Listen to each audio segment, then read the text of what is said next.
목포 시내버스회사 대표가 목포의 태원여객과 유진운수 두 곳 외에도 영암과 무안의 버스회사도 사실상 소유하고 있는 걸로 드러났습니다. 무안과 영암에서도 매년 보조금을 받고 있습니다.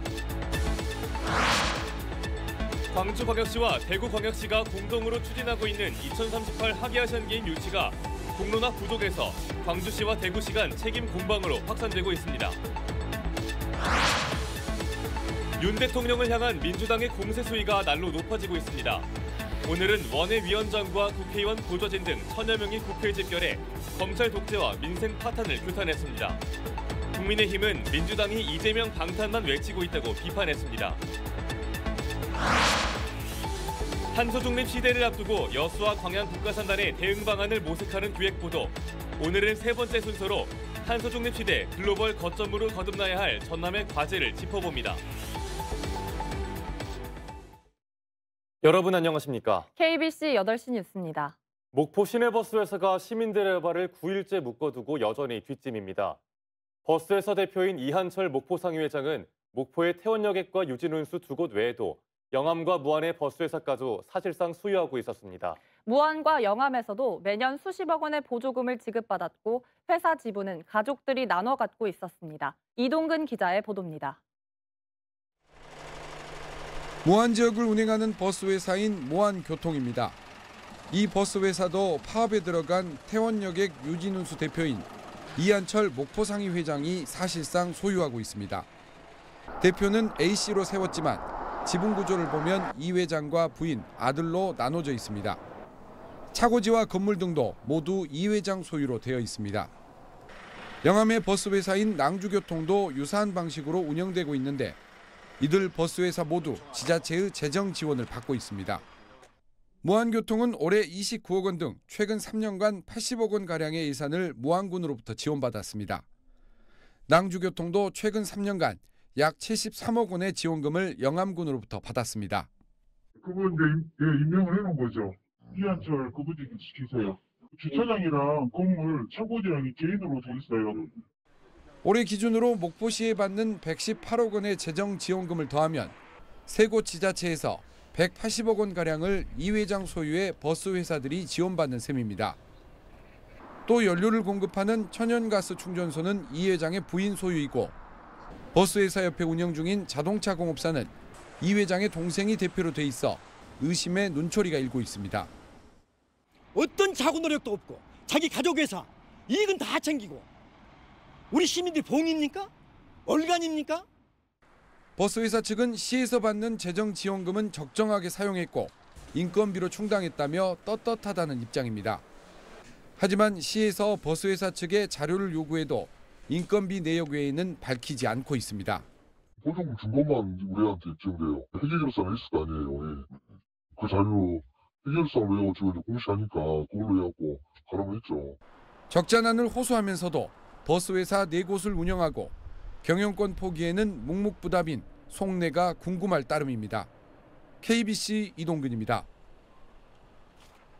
광주의 수건사업인 호남고속도로 동광주 광산 구간의 확장 공사가 내년에 착공될 걸로 보입니다. 더불어민주당 조호섭 의원은 오늘 열린 기획재정부 재정사업평가위원회에서 호남고속도로 동광주 나들목에서 광산 나들목까지 11.2km 구간을 기존 4차선에서 6차, 8차선으로 확장하는 공사가 타당성 재조사를 통과했다고 밝혔습니다.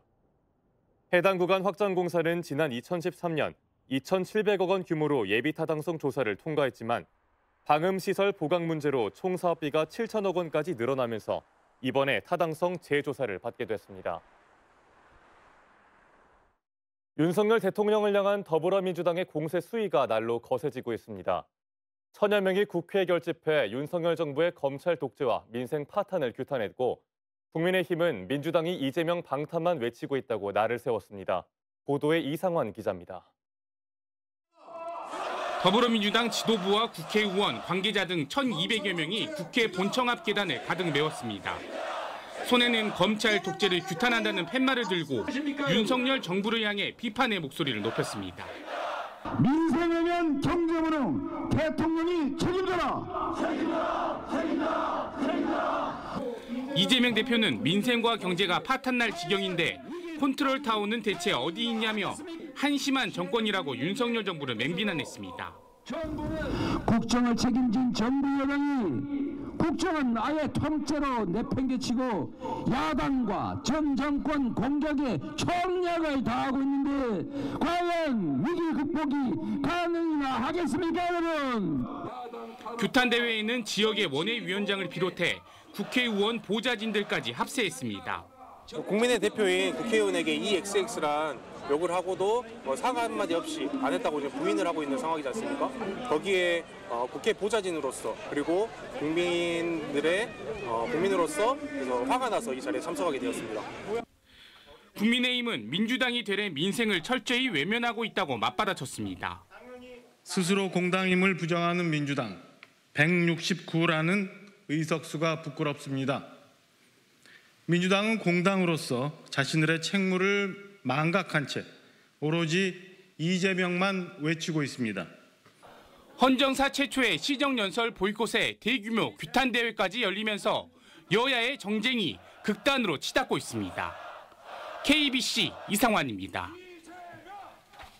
내년도 정부 예산안이 13년 만에 축소된 가운데 광주광역시와 전라남도가 국회 예산 심의 과정에서 추가 국비 확보를 위한 총력전에 나섭니다. 광주광역시와 전라남도는 정부 예산안에서 빠지거나 삭감된 광주의 인공지능 산업 융합 집적단지 예산과 전남의 미래차 분야 사업비 등을 국회 예산심의에서 확보하기 위해 지역 국회의원들과의 협력을 강화하기로 했습니다. 정부 예산안의 광주의 경우 지난해보다 3%가 증가한 3조 2천억 원이 반영됐으며 전남은 9.2%가 늘어난 8조 2천억 원이 들어가 있습니다. 달빛 동맹의 일환으로 광주광역시와 대구광역시가 공동 추진하고 있는 2038 하계 아시안게임 유치를 둘러싼 잡음이 커지고 있습니다. 공론화 부족으로 시작된 갈등이 광주시와 대구 간 책임 공방으로까지 확산되는 모양새입니다. 정의진 기자입니다. 광주와 대구시의회 모두 소통 부족을 문제 삼았습니다. 2038 하계 아시안게임 공동 유치에 대한 안건 상정을 보류한 두 시의회는 충분한 공론화가 이뤄지지 않았다는 점을 지적했습니다. 사전 소통 부족을 지적하지 않을 수 없습니다. 대구시의회와 합동공청회 등 충분한 공론화 과정을 거쳐주시기 바랍니다. 이에 대해 광주시는 대구시와 함께 시민 여론 수렴을 위한 포럼과 여론조사 등 충분한 과정을 거쳤다며 강한 유감을 표명했습니다. 그 시간적 절차의 문제가 정말 이유인 것인지 또 집행부의 소통 부족이라고 하는 부분의 말씀에 대해서는 저희는 최대한의 소통을 드렸다 이렇게 다시 말씀드리겠습니다. 홍준표 대구시장의 SNS 발언은 공론화에서 시작된 갈등을 두 도시 간 책임 공방으로 확대했습니다. 홍 시장이 아시안게임은 광주시의회에서 보류시켜서 대구시의회가 보류한 것이라고 주장하자 정무창 광주시의회 의장이 즉각 반박에 나선 겁니다. 정 의장은 오히려 대구시의회의 결정이 광주시의회에 영향을 줬다면서 광주시의회에 책임을 돌리는 것은 온당치 않다고 비판했습니다. 시민단체는 아시안게임을 둘러싼 공방 속에 정작 선제돼야 할 공론화 논의는 뒷전이 되고 있다고 목소리를 높였습니다. 그러면 이것에 대한 정치적 책임 시의회가 지게 하는 거죠. 자기는 쑥 빠져나가고. 시민에게 이제 정말 특별한 이익이 없다면 좀 재검토하는 것이 필요하다. 달빛 동맹 차원에서 추진된 아시안게임 공동 유치전이 볼성사나운 공방전으로 번지고 있습니다. KBC 정의진입니다. 내년도 전남 지역 중등교사 임용시험이 평균 7대 1을 넘는 경쟁률을 기록했습니다. 전라남도 교육청은 2023년 중등교사 임용시험 원서 접수 결과 공립과 사립 등 총 465명 선발에 3,293명이 지원해 7.08대 1의 경쟁률을 보였다고 밝혔습니다. 348명을 뽑는 공립에는 2,765명이 응시해 평균 7.95대 1의 경쟁률을 보였고 117명을 뽑는 사립에는 528명이 지원해 4.51대 1의 경쟁률을 기록했습니다. 한평군이 자격이 없는 업체에게 리조트 건축 허가를 내준 사실이 알려지면서 논란이 일고 있습니다. 한평구는 지난 2020년 9월 한평 돌머리 해수욕장 인근에 리조트를 짓겠다는 A업체에 건축 허가를 내줬는데 이 업체가 부동산 개발업 미등록 상태였다는 것을 뒤늦게 확인해 A업체 대표를 한평경찰서에 고발했다고 밝혔습니다. 당초 허가가 잘못 나간 것에 대해서는 부동산 관련 법을 제대로 알지 못해 발생한 단순 실수라고 해명하고 전라남도가 해당 업체에 행정 지침을 내리면 그에 따르겠다고 덧붙였습니다.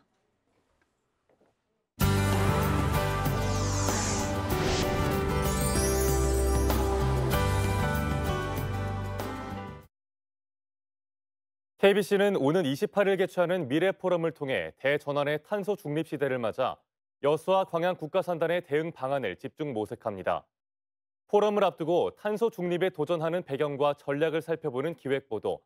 오늘은 세 번째 순서로 탄소 중립 시대 글로벌 거점으로 거듭나야 할 전남의 과제를 짚어봅니다. 이계혁 기자입니다.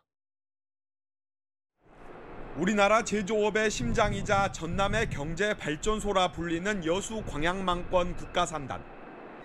이제 탄소 중립이라는 거대한 시대 전환의 중심에 서 있습니다. 탄소 배출을 얼마나 줄일 수 있느냐에 따라 여수 광양산단의 미래도 달려 있습니다. 2021년에 우리나라 총 수출의 6.2%를 여수 광양산단이 했거든요. 반드시 이 탄소 문제를 해결해야만 되지 않을까 이렇게 생각하고 있고요. 청정 전남 블루 이코노미를 내건 전라남도도 올해 해상풍력과 연계한 수소산업 육성 청사진을 내놨습니다. 오는 2031년까지 서부권은 해상풍력 등과 연계한 그린 에너지 섬 조성, 중부권은 나주 에너지 클러스터 등과 연계한 수소 핵심 기술 R&D, 그리고 동부권은 철강 석유화학 산업 기반과 연계한 그린 수소 암모니아 생산기지를 구축할 예정입니다. 이를 바탕으로 온실가스 감축 목표를 현재 9,100만 톤에서 2030년 6,400만 톤으로 줄이고 2050년 완전한 탄소 중립을 실현한다는 목표입니다. 지역과 여러 산업과 협력을 해서 이 나주시하고 전라남도를 글로벌 에너지 허브 중심 지역으로 만들고자 하는 계획을 가지고 있습니다. 전남이 글로벌 그린 거점으로 떠오를 것인지 아니면 도태될 것인지는 탄소 중립 실현 여부에 달렸습니다. KBC 이계혁입니다. 지방자치제도가 부활한 지 30년이 넘었지만 대한민국 정치에서 지방과 지역민은 여전히 변방에 머물러 있습니다. 공천권을 거머쥔 거대 정당의 틈바구니 속에서 뿔뿔이 민주주의의 근간인 지방정치는 중앙정치에 예속된 상황인데요. 지방정치의 현실과 대안은 무엇일지 지역민방 공동취재단 TBC 박영훈 기자가 보도합니다. 넉 달 전 지역 일꾼을 뽑는 전국 동시 지방선거를 치른 시민들에게 지방의원에 대해 물었습니다. 어떤 정책을 펴든 관심을 덜 갖게 되는 것 같아요. 지금 사실은 대개 이제 누가 광역의원이고 누가 기초의원인지는 혹시 모르시나요? 네, 자세하게는 잘 모릅니다. 투표를 하셨고요. 하죠. 근데 누구를 지금 찍었는지는 모르시나요? 모르고 이제 당 보고 찍지.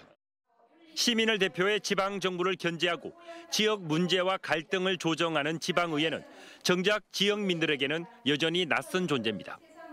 거대 정당의 정치 논리 속에서 지방 정치는 지역보다 서울과 수도권을 그리고 지역민보다 정치 이념에 따라 움직여왔습니다.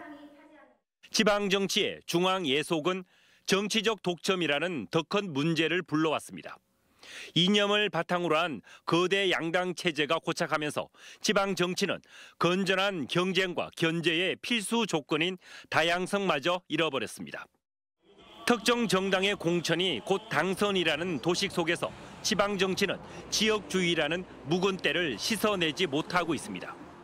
우리가 아무리 좋은 음식을 주고 좋은 정책을 해놔도 대구 시민이 길을 닫고 있었는 이유는 전애들은 우리하고 다르다는 생각을 하고 있었지 않겠느냐. 지역과 지역민보다 중앙을 바라보는 지방 정치를 바꾸기 위해 정당 공천제를 폐지하자는 주장이 꾸준히 제기됐지만 이렇다 할 결론을 내리지 못했습니다. 지방 정치가 살 수 있는 길은 지방을 아는 사람이 바로 공천권을 쥐어야 된다고 생각이 됩니다. 따라서 중앙에 있는 국회의원들이나 지역을 잘 모르시는 분들보다는 바로 지역의 사람들이 자신의 후보를 뽑는 그런 정치가 돼야 된다고 생각이 듭니다. 지방정치 부활을 위한 제도적 대안으로 지역 정당과 지방 유권자 연대체를 꼽는 전문가들이 적지 않습니다. 지역을 근거로 한 지역 정당이나 특정 지역에서 후보자를 추천하는 정치단체로 유럽 일부 지역은 지방의회 의석의 20% 이상이 지방 유권자 연대체 후보입니다. 굳이 정당 형태를 띠지 않더라도 어느 정도 자격을 갖추고 있는 비정당 형태의 정치단체라면은 지방선거에서 적어도 기초선거에서는 후보자를 추천하면 되지 않을까. 지난 1991년 지방자치제 부활 이후 31년 동안 지방정치의 중앙예속은 더욱더 견고해졌습니다. 지방정치에서 지방과 지역민의 존재와 가치를 되찾기 위한 노력은 바로 지역의 몫입니다. 지역민방 공동취재단 박영훈입니다. 5.18 민주화운동 직전 광주에서 민주화 시위를 이끈 대학생이 42년 만에 무죄를 선고받았습니다.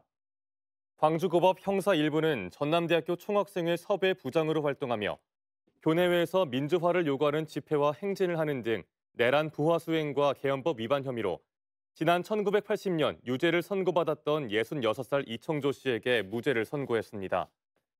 재판부는 이 씨의 행동은 헌정질서 파괴 범죄를 저지하고 헌법의 존립과 헌정질서를 수호하기 위한 정당 행위로 봄이 타당하다며 원심을 파기하고 무죄를 선고했습니다.